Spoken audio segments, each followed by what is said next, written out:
Hi నమస్తే, welcome to Myra media. నేను మీ కేవీఆర్. హైదరాబాద్లో తీగలాగితే నంద్యాలలో ఒక మాజీ పోలీస్ అధికారి పరారై బెంగళూరులో కూర్చొని కథలు పడతా ఉన్నాడు. ఆయన మరెవరో కాదు, నంద్యాల పార్లమెంటరీ అభ్యర్థిగా టీడీపీ ఇన్ఛార్జిగా మొన్నటిదాకా బాధ్యతలు నిర్వర్తించిన మాండ్ర శివానందరెడ్డి గత ఎన్నికల్లో పోచా బ్రహ్మానందరెడ్డి మీద ఆపోజిట్గా అంటే చివరి నిమిషంలో ఆయన టీడీపీలో చేరి టికెట్ దక్కించుకొని పోటీ చేశారు. భారీ తేడాతో ఓడిపోయారు. ఆ తర్వాత కూడా నంద్యాల పార్లమెంటరీ నియోజకవర్గానికి ఇన్ఛార్జిగా వ్యవహరిస్తూ వచ్చారు. అయితే ఈసారి కూడా ఆయన నంద్యాల ఎంపీ అభ్యర్థిగా కూటమి తరఫున పోటీ చేయాలని భావించిన బీజేపీలో ఉన్న బైరెడ్డి రాజశేఖర రెడ్డి కూతురు ఎవరైతే ఉన్నారో ఆమె పార్టీలో చేరడం, టీడీపీలో చేరడం, అనూహ్యంగా ఆమె టికెట్ కొట్టేయడంతో మాండ్ర శివానందరెడ్డి సైలెంట్ అయిపోయారు. అయితే అనూహ్యంగా 2 రోజుల క్రితం హైదరాబాద్ సిసిఎస్ పోలీసులు మాండ్ర శివానందరెడ్డికి సంబంధించిన బద్వేల్ భూముల్లో ఇంచుమించు 26 ఎకరాలు కాజేసే ప్రయత్నం చేశారని ఆయన మీద అభియోగాలు మోపబడ్డాయి. వాటికి సంబంధించి నంద్యాల అల్లూరుకు వెళ్ళి ఆయన ఇంటి దగ్గర అరెస్ట్ చేసేందుకు ప్రయత్నించగా పోలీసులను బురిడి కొట్టించి కారులో బెంగళూరు పారిపోయారని చెప్పి కథనాలు వినిపించినాయి. ఈ నేపథ్యంలో ఆయన భార్యను, 2 కొడుకులను పోలీసులు అదుపులోకి తీసుకున్నారు. ఆయన కోసం వెయిట్ చేస్తున్నారు. సో టీడీపీ నేతల వ్యవహార శైలి ఇట్లా ఉంటుందన్నమాట. 2008లో ఆయన ఎస్పీగా సీనియర్ ఐపీఎస్ అధికారిగా బాధ్యతలు నిర్వహిస్తూ 2008లో రిటైర్డ్ అయ్యారు. ఆ తర్వాత టీడీపీకి అనుబంధంగా కొనసాగుతూ వచ్చారు. ఒకసారి ఈ బద్వేల్ భూముల కుంభకోణం ఏందన్నది చూసే ప్రయత్నం చేద్దాం. పరారీలో టీడీపీ నేత మాండ్ర శివానందరెడ్డి పోలీసుల్ని ఏమార్చి పరారైన TDP Nandyal parliamentary incharge assigned భూముల గోల్మాల్ వ్యవహారం కేసులు బుద్వేల్ వద్ద 26 ఎకరాలు చేజిక్కించుకున్న వైనం ఫ్రీలాన్స్ ఆఫర్ల పేరుతో అడ్వాన్సులు వసూలు అరెస్ట్ చేసేందుకు నంద్యాల జిల్లా అల్లూరులో హైదరాబాద్ పోలీసుల యత్నం నోటీసులు ఇవ్వమని డిమాండ్ చేసిన ఆ మాజీ పోలీస్ అధికారులు ఆ పనిలో ఉండగా కార్ల ఉడాయింపు భార్య కుమారుడిని అదుపులోకి తీసుకున్న పోలీసులు. సో గత ఎన్నికల్లో ఈయన పోచా బ్రహ్మానందరెడ్డి మీద పోటీ చేసి ఓడిపోయారనమాట. ఇక 2019 ఎన్నికల్లో పోచా బ్రహ్మానందరెడ్డి వైఎస్ఆర్సీపీ నుంచి 7,20,000 ఓట్లకు పైగా సెక్యూర్ చేస్తే మాండ్ర శివానందరెడ్డికి 4,70,000 ఓట్లు పోలైన టీడీపీ అభ్యర్థిగా ఇంచుమించు 2.5 లక్షల మెజారిటీతో ఓడిపోయారు. ఈ ఎన్నికల్లో కూడా నంద్యాల కూటమి అభ్యర్థిగా టికెట్ ఆశించినా కూడా చివరి క్షణంలో బైరెడ్డి శబరి వచ్చి టికెట్ ఎగరేసిపోవడంతో ఆయన సైలెంట్ అయిపోయారు అన్నమాట. అసలు ఈ కేసు ఏంటి, ఈయన మీద ఈ 26 ఎకరాలకు సంబంధించిన వ్యవహారం ఏందన్నది డీటెయిల్గా చూసే ప్రయత్నం చేద్దాం. బుద్వేల్లో అసైన్డ్ భూముల కేంద్రంగా 1986లో అప్పటి ప్రభుత్వం అసైన్డ్ ల్యాండ్లను ప్రకటిస్తూ వీటిని కొంతమంది దళితులకు హ్యాండ్ ఓవర్ చేసిరనమాట. ఇందులో 282, 83, 84, 89 సర్వే నెంబర్లలో మొత్తం 480 ఎకరాల భూములని అప్పట్లో దళితులకు కేటాయిస్తే అది చేతులు మారుతూ వచ్చిందనమాట. అయితే అనంతర పరిణామాల నేపథ్యంలో 1997లో అప్పటి ప్రభుత్వం ఈ భూముల్ని వెనక్కి తీసుకుంది. దీన్ని సవాల్ చేస్తూ అసైనీలు న్యాయస్థానాన్ని ఆశ్రయించారు. సుదీర్ఘ న్యాయ పోరాటం తర్వాత అక్కడున్న అసైనీలతో పాటు అప్పటికే ఆ స్థలాల్లో ఉంటున్న వారికి న్యాయం చేయాలని ఆదేశాలు వచ్చాయి.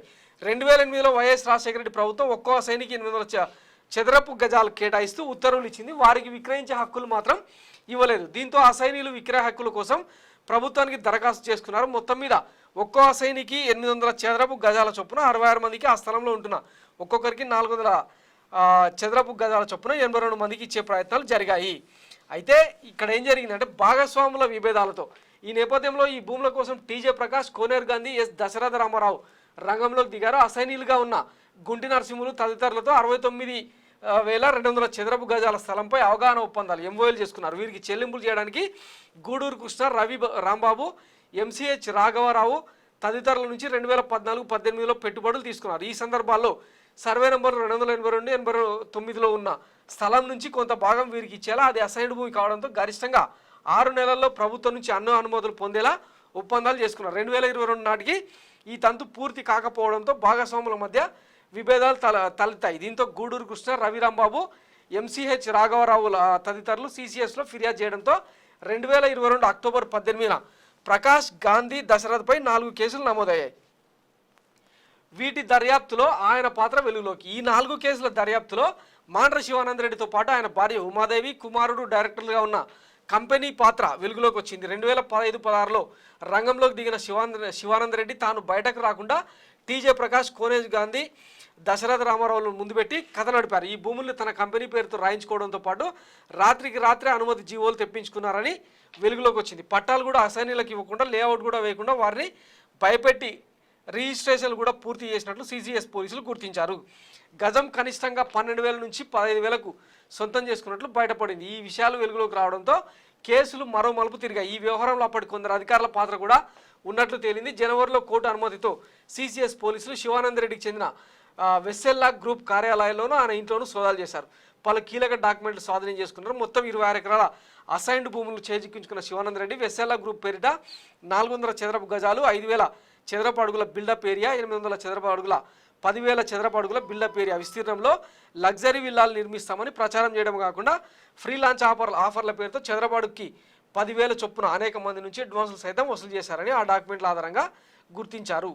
సో ఇది కేసు. దీనికి సంబంధించి మొన్న అల్లూరు అంటే ఏప్రిల్ 2వ తారీఖున అల్లూరు ఆయన స్వగ్రామంలోని ఇంట్లో ఉంటున్నారని తెలిసి తెలంగాణ పోలీసులు సిసిఎస్ పోలీసులు అల్లూరుకు వెళ్ళి అరెస్ట్ చేసేందుకు ప్రయత్నించగా నోటీసులు ఏవి అది ఇదని చెప్పి దర్యాప్తు సహకరిస్తానని చెప్పి మాటల్లో పెట్టి ఆయన కారులో ఉడాయించారంట. ప్రస్తుతం ఆయన బెంగళూరులో ఉండి వీడియో కాల్స్లో మాట్లాడుతూ నోటీసులు ఇవ్వండి, దర్యాప్తుకు సహకరిస్తా అని చెప్పి డిమాండ్లు పెడతా ఉన్నారనమాట.